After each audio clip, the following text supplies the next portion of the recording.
আসসালামু আলাইকুম। আমরা যারা ছাদ বাগান এবং মাটিতে দার্জিলিং ও পাকিস্তানি কমলা গাছ লাগাতে চাচ্ছি বা অলরেডি লাগিয়ে ফেলেছি, তারা অনেকেই জানতে চাচ্ছে যে দার্জিলিং এবং পাকিস্তানি এই দুইটা কমলার মধ্যে পার্থক্য আসলে কী। তো প্রথমে, যেহেতু আমাদের সকলে ছাদ বাগানেই বা মাটিতে বেশি পরিমাণ দার্জিলিং কমলা আছে, তো দার্জিলিং কমলা গাছ আমরা কীভাবে চিনতে পারি সেই বিষয়ে আজ কথা বলবো সবার প্রথমে। তার পরবর্তীতে পাকিস্তানি কমলা এবং পাকিস্তানি কমলা গাছ দুইটাই দেখাবো। তো দার্জিলিং কমলার পাতাগুলো মূলত একটু মোটা মোটা হয় এবং একটু ছুচালো এবং উপরের দিকে শক্তভাবে উঠে গিয়েছে, অনেকটা ম্যান্ডারিন কমলার মতো।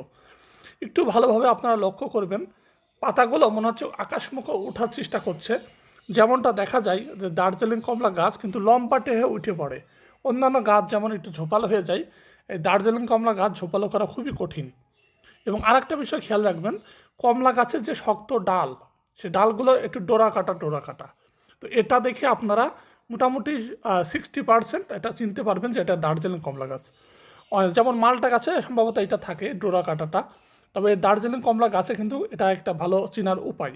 এর পাশাপাশি পাতাগুলো উপরের দিকে ওঠার চেষ্টা করছে এবং কালারটা দেখতে পাচ্ছেন। পাতার পিছনের অংশটা আমি দেখানোর চেষ্টা করব এবং পাতাগুলো কেমন একটু শক্ত প্রকৃতির, একটু মোটা মোটা। তো এবার দেখা যাক পাতার পিছনের অংশটা কেমন আসলে।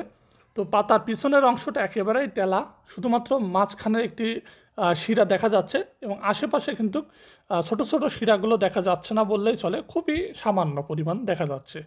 তো এটাও মূলত দার্জিলিং কমলা চেনার একটি সহজ উপায় হতে পারে। আসলে পাতা থেকে 100% চারা চেনা আসলে যায় না, আর শুধুমাত্র যদি ফল ধরা থাকে তাহলে কিন্তু যাত্রা চিনতে সুবিধা হয়। এর পাশাপাশি আরেকটা পাকিস্তানি কমলা গাছ দেখতে পাচ্ছেন, এই গাছে কিছু ফল আছে এবং এই ফলটা দার্জিলিং কমলার চেয়েও সত্যি অনেক ভালো। সাতকি কমলা এবং পাকিস্তানি কমলা এই দুইটা মোটামুটি একই ক্যাটাগরির, খেতে খুবই ভালো লাগলো। তবে দার্জিলিং কমলাটা এই দুইটা কমলা হচ্ছে একটু নর্মাল, মানে ভালো তবে একটু নর্মাল। এবং ফলগুলো দেখতে পাচ্ছেন কালার আসতে শুরু করেছে এবং চারপাশে অনেক ধানের কাজ চলছে বলে পাতাগুলো আসলে ময়লা হয়ে আছে এবং অনেক দিন বৃষ্টি হয় না। তো পাতাগুলো নোংরা হওয়ার পরেও আপনারা মোটামুটি দুইটার পার্থক্য দেখে আপনি বুঝে যাবেন। যেহেতু দুইটার পার্থক্য নিয়ে কথা বলছি, তো সেক্ষেত্রে চায়না কমলার পাতা কেমন এগুলো আজ ভিডিওতে না বলাই ভালো, কারণ আমার একটি অলরেডি ভিডিও আছে যে দার্জিলিং, পাকিস্তানি, নাগপুরি সব জাতের কমলা নিয়ে একটি ভিডিও আছে, আপনারা চাইলে ওইটা দেখতে পারেন, তাহলে জাতটা আসলে বুঝতে পারবেন সঠিক। তবে আজ যেহেতু দুইটা কমলার পার্থক্য নিয়ে কথা বলছি, তো সেক্ষেত্রে পাকিস্তানি কমলার পার্থক্যটা খুবই সামান্য, খুবই ছোট ছোট পাতা এবং পাতায় দুইটি লেয়ার আছে।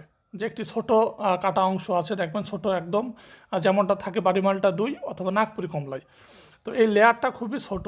এর পাশাপাশি পাতাগুলো দেখতে পাচ্ছেন দার্জিলিং কমলার মতো অতটা মোটা এবং শক্ত না, এবং পাতাগুলো যে উপর মুখে উঠে যাচ্ছিল দার্জিলিং কমলায়, সেই বৈশিষ্ট্য কিন্তু এখানে নেই। এটা হচ্ছে নিচে মুখে হেলে যাচ্ছে, পাতাগুলো নিচে মুখে হেলে যাচ্ছে, সাইজেও ছোটো পাতা।